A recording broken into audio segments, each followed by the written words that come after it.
Hello. Today I would like to talk about my dual-wield crit mace gemling that I had some showcases like a month or two ago. I didn't want to give out the details then because I believed it was so broken that it was going to be nerfed, more than gemling's already going to be nerfed. As I sit here, it's going to be in 3 hours. GGG will announce the 0.2 patch, and then in a week they will give out patch notes. I will probably release it with the patch notes or a little bit after, I'm not sure. But if you're seeing this, this is the pre-nerf version. So I will show a very short gameplay snippet. As you can see, all I am is auto-attacking, because that's the only skill I have is auto-attack, and then my arrow is only used for bosses, which I can apply 100% shocks with. So, as you can see, the AoE is pretty big. It's like a third of the screen, and the Herald of Ash explosions are actually pretty big. All in a day's work. As I will show you why. So, if they nerf Herald of Ash and Herald of Lightning, it won't matter. I don't believe they're going to nerf Herald of Ash. So, the clear speed on this is really good, because I'm investing pretty heavily in AoE, which I guess I will talk about now. So, yes, it is an Adorn build. Adorn is broken, and then I don't know, I have like 12, 13 jewels that have crit damage or crit chance, and then area of effect, and then it's corrupted for stats. So, this is giving me a shit ton of area. It's like giving me 300% area, and so that's why my AoE is so big, and that's why my Herald of Ash is so big. I could have way higher damage, which I will show I don't need more damage, but in the upcoming nerfs and upcoming patches, you might need more damage, so yeah, that's just a possibility. But even with an investment of 300% AoE, as you can see on my tooltip, with increased area, I have 8 million DPS tooltip for my auto attacks, and then when I switch to Conk effects, which would be, I guess, for bossing, even though in the current version I don't need to switch it for bossing, it goes up to 11.2 million DPS, and that's tooltip. For POB DPS, this number goes to I previously calculated that if you had 10 million here, it would go to 42.5 million. With 11.2 million, it's probably like 48 million DPS for just auto attacking, and that's with a target having 100% shock. So, way overkill DPS. But the funny thing is, again, I'm not really going full DPS. As I said, a lot of my allocation is obviously to jewels, and those jewels give AoE, so I'm heavily invested into AoE. And also, I am using a non-DPS helm. So I'm using this helm because it has lots of armor and evasion. The reason for this is because at lower evasion amounts, the percentage drastically increases if you have flat evasion on your pieces. So that's why I have a 289% evasion armor chest, and I have a high amount on my helm. So basically just those two pieces is giving me 57% evasion, which is pretty defensive, and then having 2000 armor is actually pretty decent. Additionally, with my defensive investment into those, I also have 80 ult res, which I could get even more damage.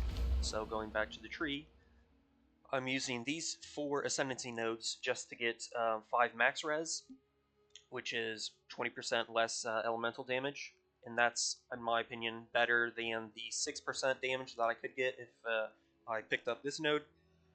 This is just to say, once again, I'm not 100% invested into damage, and then also I pick up armor and evasion here, which is obviously more of a defensive route. So, if I were to go full DPS, I would pick different jewels for less AoE. Obviously, you don't need AoE on bosses, mostly. And then I would switch my helm, and then I would have resistance boots, and use the Black Sun Crest. and this would put me at 13.5 million DPS, and then if I switched out my jewels for DPS, this could probably get up to 20 million DPS tooltip, which would be like 85 million DPS, POB DPS, which I don't need. We'll see what the patch notes comes in, but yeah, that's way overkill DPS, so I don't need that. As for the pieces that I have, actually we'll talk about the tree. So I'm basically, again, going to crit nodes and jewels. So crit, crit, jewel, jewel, jewel, dual wield two-handers, attributes, crit, attack speed, shock, crit, crit, actually efficient nodes for damage. This 15% damage is really, really good. Increased effective shock, crit, and crit. So it's a pretty bland tree. I'm also allocating Falcon technique with a Megalomaniac, which is pretty expensive. So, pretty bland tree. It's an Adorn setup, so, yep. As for gear, these are my weapons. There's nothing like it currently because no one currently believes that two-handed crit is good. It's insane. There is an interaction in which I still won't talk about in this video. It might come out that it works like this, but yeah. Just know that two-handed crit dual wielding is unintentionally doing more damage than it should. But here are the weapons that I have. It's much like my crossbow build. The suffixes are levels, crit, crit, and then I'm looking for elemental damage and lightning damage, and or double roll for fizz. This weapon is actually better than my offhand. I would want weapon elemental damage. I didn't get that roll, but I'm not going to roll over these rolls because they're actually really good. But yeah, my weapons are legit insane. At the time, this one cost me more to make. Whatever. Each one probably cost me, I don't know, like half a mir to a mir to make, and I got really lucky with those costs. Because if you search on the search website, pretty much no item listed has these suffixes, and then I crafted on the prefixes. So weapons are really good. And also, the implicits carry over for both my weapons, so whenever I hit with my main hand and offhand, either one, the target explodes when I crit due to this implicit, and then even if I attack with this weapon, it still does the splash effect, because again, the implicits affect both my attacks. So at least one of your weapons has to have this strikes do splash. So that's why I have these weapon types. As for the rest of the gear, it's just stat stacking, basically, and wisdom in action. And then all the basic gear. The one thing I will say about the gear is that rings in this game are broken. Again, we'll see the patch notes, but if ingenuity is ingenuity in the future, rings are disgusting, especially with Calandra's Touch, even though Calandra's Touch is really expensive. Because once you get a good corruption on your rings, they're basically a 7 stat perfect item, but that 7 stat is being multiplied by our belt, which is 2. So basically, I have 4 of these rings. So a good corruption is worth 4 times the corruption, which is like legit broken. Like, it's disgusting.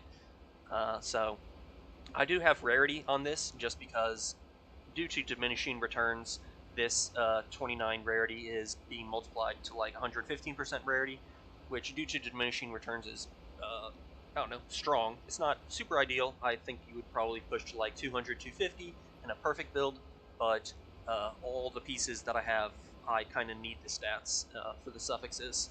I mean, I could probably get rarity on the prefixes for like boots or something, but I don't necessarily care. But this is also another location in which I could just get more damage. This rarity could be flat lightning damage, and I'd probably do like 20% more damage. Again, because it's broken, because it's being mirrored, and it's being multiplied times 4, basically. So, that's my build. I assume it's going to get nerfed, but I assume it will still be extremely, extremely, extremely good past the patch notes. So, hope you guys enjoy.